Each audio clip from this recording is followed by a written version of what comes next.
दोस्तों नमस्कार, स्वागत है आपका एक बार फिर से। आज करवाऊंगा अपना चैप्टर 17 का जो छल वाला जो चैप्टर है अपना सेक्शन 415 से 420। छोटा सा चैप्टर है, बड़ा इंटरेस्टिंग चैप्टर है, लेकिन इसमें से सवाल कंपलसरी तौर पे मान के चलो कि एक सवाल तो आता ही आता है। तो ये शुरू करते हैं हम बिना अपना टाइम गंवाए। सबसे पहले अपनी सेक्शन 415 है। 415 में ये बताया गया है कि छल की परिभाषा। छल है क्या चीज एक्चुअली में, तो इसकी परिभाषा, छल की परिभाषा पढ़ेंगे। बड़ी लंबी चौड़ी परिभाषा दे रखी है कि छल क्या है। जैसे परिभाषा इसकी है, जो कोई किसी व्यक्ति से प्रवंचना कर उस व्यक्ति को जिसे इस प्रकार प्रवंचित किया गया है कपट पूर्वक या बेईमानी से। ये चीज इसके अंदर साथ में ध्यान रखते हैं ना कि कपट पूर्वक की परिभाषा कहाँ है, बेईमानी की। कपट पूर्वक और बेईमानी सेक्शन 24-25 से बनी आ रही। कपट पूर्वक और बेईमानी से उत्प्रेरित करता है और वह उससे किसी प्रकार की संपत्ति प्रेरित करने के लिए उसे क्या है कि वो तैयार करता है, या फिर वो उसे इस प्रकार तैयार करता है कि वो संपत्ति या तो वो संपत्ति दे दे या फिर कोई ऐसी संपत्ति वो अपने पास रख ले और उसके बदले में संपत्ति ले लेता है, ऐसा कुछ काम करता है। या फिर उससे उत्प्रेरित करने के बाद उस व्यक्ति से ऐसा कोई काम करवाता है या फिर लोभ, ये दोनों चीज एक साथ ये ले लेते हैं हम। कार्य करवाता है या कोई लोभ करवाता है। कार्य लोभ की अपनी परिभाषा हमने पढ़ी है इससे पहले। तो उससे क्या है, अगर उस व्यक्ति को ऐसा पता होता, अगर उसे धोखे में नहीं रखा होता तो व्यक्ति ना तो वो कार्य करता ना ही वो लोभ करता, तब कहा जाएगा कि उस व्यक्ति ने क्या है कि छल किया है। तो ये परिभाषा बड़ी लंबी चौड़ी होगी, वैसे ध्यान नहीं रहता, इसे हम टुकड़े में करके ध्यान में करते हैं समझने की।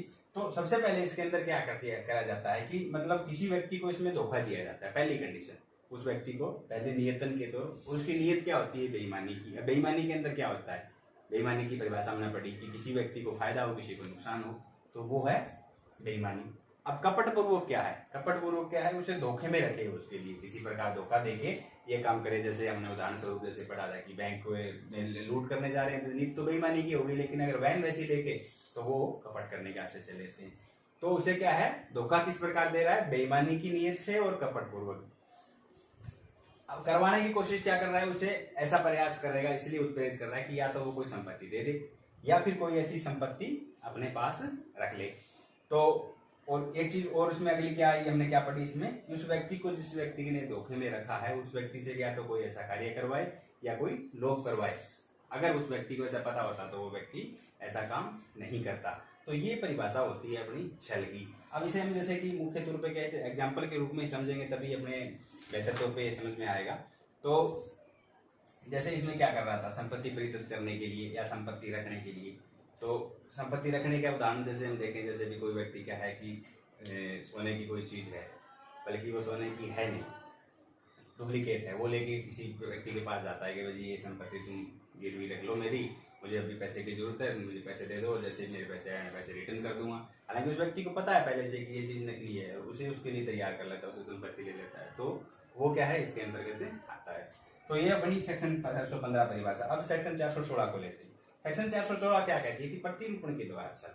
प्रतिरूपण द्वारा का छल क्या है, मतलब ऐसा काम कर रहा है व्यक्ति, जैसे कि मैं हूं, मैं हेड कांस्टेबल सतपाल हूं, बल्कि मैं अपने आप को क्या बताऊं कि मैं तो डीसीपी फलाना सिंह हूं, और इस बेस पे अपने आप को डीसीपी बता के मैं कुछ किसी व्यक्ति से कुछ कार्य करवा लेता हूं।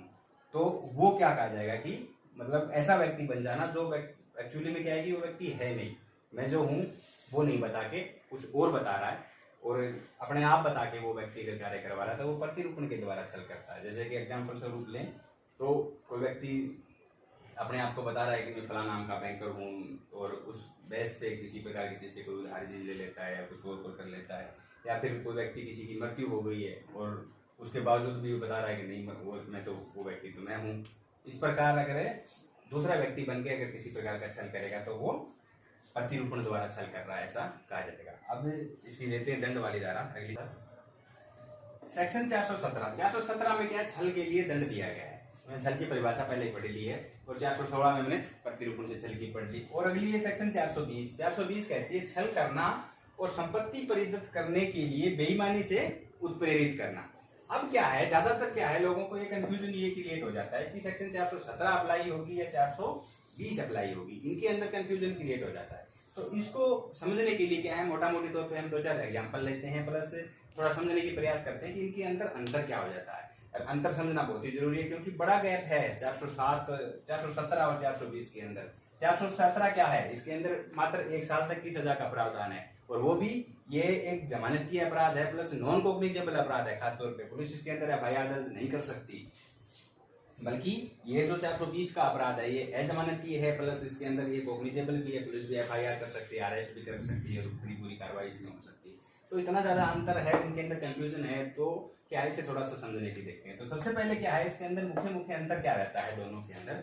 खास तौर पे जो प्रॉपर्टी की जो डिलीवरी होती है, जो डिलीवरी ऑफ प्रॉपर्टी की है, उसके अंदर अंतर रहता है। पहला तो एक मोटा मोटी तौर पर हम देखें तो क्या है, इसके अंदर आदमी क्या है, प्रयास करता है, किसी व्यक्ति को बता देता है कि खाली पीली भाई मैं ऐसा व्यक्ति हूँ, ये हूँ, या लेकिन प्रॉपर्टी क्या है डिलीवर नहीं हो पाती है, तो ये 417 की तरफ जाता है। बल्कि प्रॉपर्टी की अगर डिलीवरी जिसके अंदर हो गई उसने, तो वो क्या है, वो सेक्शन 420 की तरफ जाता है। दूसरा इसके अंदर खास तौर पर मूल्य अंतर के तौर पर देखे जाता है, तो उसके अंदर क्या होता है, नियत का होता है, वो मुख्य अंतर के रूप में लेंगे। हम सबसे पहले नियत इसके अंदर जैसे इसमें बता रहा है कि छल करेगा, उसके साथ संपत्ति को प्रबंधित करवाने के लिए उस व्यक्ति को उत्प्रेरित करेगा बेईमानी से, ठीक है।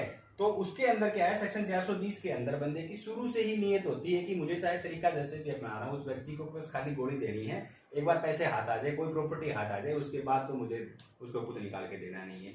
तो इसके अंदर क्या है, बंदा शुरू से ही एक सोची समझी नियत के तहत चलता है, उसके संबंध में अपने पूरा आगे का कार्य जो अग्रसर करता है, और उस प्रकार जो बंदे को अगर वो संपत्ति अगर प्राप्त कर लेता है, वो 420 की तरफ जाता है, नहीं कि 417 का। तो इस वजह से इन दोनों के अंदर बहुत ज्यादा अंतर रहता है। इसका जैसे हम एग्जाम्पल लेते हैं, जैसे कि एक खासतौर पे हमने जैसे कई बार पिक्चर भी देखी होगी, लुटेरी दुल्हन वगैरह, इसके अंदर क्या है, जैसे कि कोई लेडीज है, मान लीजिए शादी करके आ गई अपने हस्बैंड के पास, शादी करके आ गई, उसके बाद उसने आराम से रही भी, अपने पियर भी चली गई, वापस भी आ गई, चली गई, आ गई, 2-3 बार ऐसा हुआ, लगभग 4-6 महीने का रूटीन जो भी टाइम है।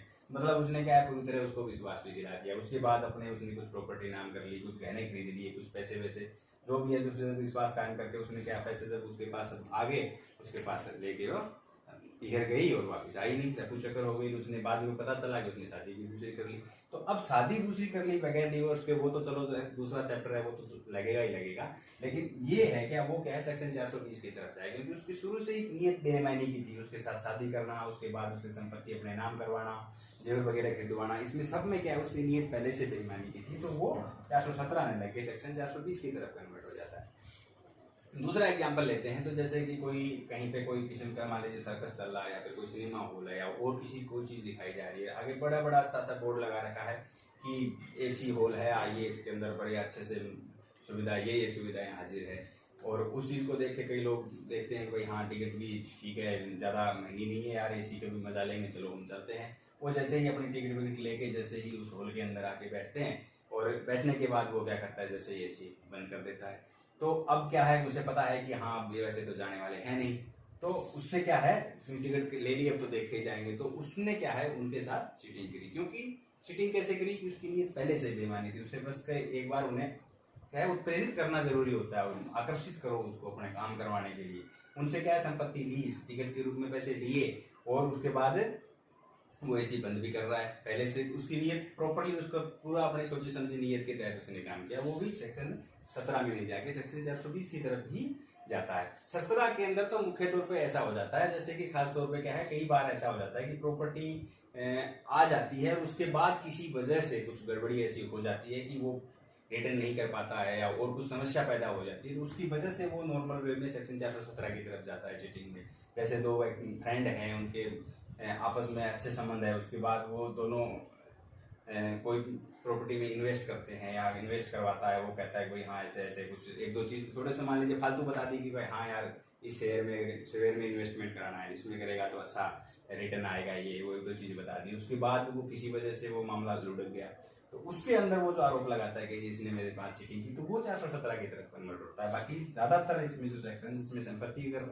उसने ले ली नियत पहले बेईमानी आ गई, तो 420 की तरफ ही जाते हैं। और उदाहरण जैसे भी लेते हैं, जैसे कि कोई बाबा है मान लीजिए, और बाबा है आके एक लेडीज को आके कहता है कि तेरे पति के ऊपर तो फलानी शनि का साया है, बुध का साया है, मंगल का, पता नहीं किस किस के साया बता देते हैं, अगर तूने ऐसा कुछ इसका अभी तक जाब्ता वाब्ता नहीं करवाया तो तेरे पति को तो जान को खतरा है। इस तरह उससे क्या है कि उसे प्रेरित करता है, और उसके बाद कहता है कि तुम कुछ सोने की चीज दे जिससे मैं कुछ वो हवन पान करूंगा, उसके बाद उसके वो करता है उससे क्या है कि वो लेडीज जैसे कुछ चीजें देती है, सोने की जो भी है, कड़ा दे दिया, चैन दे दी कुछ, तो वो क्या है, वो भी 420 के अंतर्गत आएगा। तो इसके काफी एग्जाम्पल है सेक्शन 420 के। तो या फिर और जैसे कि कोई व्यक्ति है, किसी के पास जैसे नकली हीरे लेके चला गया कि भाई ये है असली हीरे, इनको रख लो, मेरे कुछ पैसे उधार दे दो, आप इसे गिरवी रख लो, तो वो भी सेक्शन 420 की तरफ कन्वर्ट हो जाता है। और दूसरा ये अपना चैप्टर अपना 420, इसमें बच गई कौन सी सेक्शन, 2 सेक्शन बची है, जो सेक्शन है 418 और इसकी 2 सेक्शन ये बच गई। अब सेक्शन 418 में क्या है, आस्तीन का साम, मतलब ऐसे व्यक्ति के द्वारा छल किया जा रहा है, वो व्यक्ति जो उस व्यक्ति का जिसके साथ वो छल कर रहा है उसका हित रखने के लिए वो बाउंड है, उस व्यक्ति के साथ अगर छल कर दे तो वो सेक्शन 418 के अंदर जाता है। जैसे एग्जांपल तो इसमें लें, जैसे 2 व्यापारी है, आपस में उनका संबंध है अच्छा, और उससे क्या है, एक व्यापारी दूसरे व्यापारी को बोलता है कि भाई कुछ अनाज से संबंधित बात है, कोई भी चीज़ को मान लीजिए, उसका वो सैंपल मांगता है, वो उसे सैंपल दिखा देता है, अच्छे वाला सैंपल पहले से, और उसके बाद वो क्या है, जब जो सामान वो कहता है कि हाँ ये सैंपल ठीक है, ये सामान डिलीवर करना है, और वो सामान जो डिलीवर करना है वो सामान वो उसे पता है क्योंकि उसने सैंपल तो अच्छा भेजा था, लेकिन वो सामान अच्छा उसके पास नहीं था, वो गलत सामान उसे भेज देता है, या फिर उससे डायरेक्ट ही उसने कह दिया कि भाई मेरे इस फलां कस्टमर को ये सामान तू भेज दे, उसने भेज दिया। तो उससे क्या हुआ, अब जो दूसरा व्यापारी था जिसने ये अपने कस्टमर को भिजवाया, उससे क्या है, इससे जो गलत सामान उसके ग्राहकों के पास गया, तो रेपुटेशन किसकी खराब हो रही है, दूसरे वाले की, उस व्यक्ति की वजह से हो रही है।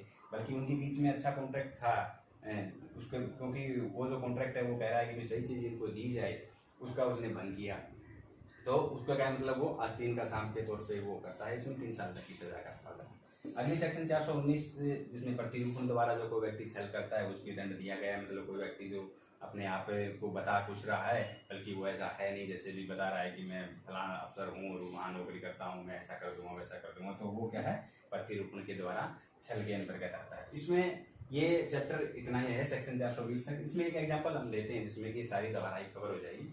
तो ये इसमें कई बार ये जरूरी नहीं है कि जैसे कि सेक्शन 419 है, हमने प्रतिरूपण द्वारा छल किया तो किसी ने तो वो 419 ही लगेगी, उसके साथ 19 भी लग जाएगी, 20 भी लग जाएगी, और भी बहुत सारी धारा इसमें चीटिंग की है जो लगती है। एक एग्जाम्पल लेते हैं कि ए नामक कोई व्यक्ति है, वो ट्रेन के अंदर उसने क्या करा, टीटी का कोट पहन लिया, और जो व्यक्ति विदाउट टिकट थे उनकी वो टिकट चेक कर रहा है, रसीद उसको नकली रसीद बुक भी वो नकली बना के लाया, और उस नकली रसीद बुक से उनसे क्या है, उनकी रसीदें काट रहा है। तब उसने काम क्या किया, अब इसमें देखा जाए तो नंबर 1 पहला काम उसने क्या कर दिया, अपने आप को टीटी के रूप में कन्वर्ट कर दिया, मतलब लोक सेवक का उसने प्रतिरूपण कर दिया, सेक्शन 170 लग गई। दूसरा, उसने कोट भी पहन रखा है, बैज भी पहन लिया, सेक्शन 171 लग गई, मतलब जो लोक सेवक के धारण करने वाली जो पोशाक है वो भी पहन ली। तीसरा काम उसने अब क्या करा है कि वो व्यक्ति जो है प्रतिरूपण द्वारा भी छल कर रहा है, ठीक है, क्योंकि वो टीटी नहीं है बल्कि और वो टीटी बन गया, तो उस पर 419 भी लग जाएगी। अब चौथा कि उस व्यक्ति ने काम क्या कर रहा है, उन व्यक्तियों को ये चीज दिखा के कि भाई हाँ मैं टीटी हूँ, और उनसे संपत्ति ले रहा है लोगों से, बेईमानी की उसकी नीयत भी है, तो उस पर 420 भी लगेगी, तो ये भी लग गई। अब और सेक्शन कौन सी लग सकती है इसके अंदर, और सेक्शन इसमें लगेगी 2-3 की, वो रसीद भी नकली लेके आया था। अब रसीद तो सेक्शन 467 लगेगी इसके साथ। 467 के अंदर क्या कहता है, मूल्यवान जो प्रतिभूति है वो नकली बना के आना, उसकी कूट रचना कर रहा है, तो वो भी लगी इसके साथ। एक और उसके साथ लगेगी सेक्शन 468 कहती है कि जो छल करने के आशय से उसने जो मूल्यवान प्रतिभूति की कूट रचना अगर कर ली तो 468 वो उसके लिए छल करने की है। एक और लगेगी इसके साथ 471 में क्या कहता है, जो नकली है उसको असली के रूप में इस्तेमाल कर रहा है। तो उस एक एग्जाम्पल के अंदर ही ये सारे के सारी जो धाराएं फिट बैठती है, तो ये अपना चैप्टर संपन्न होता है।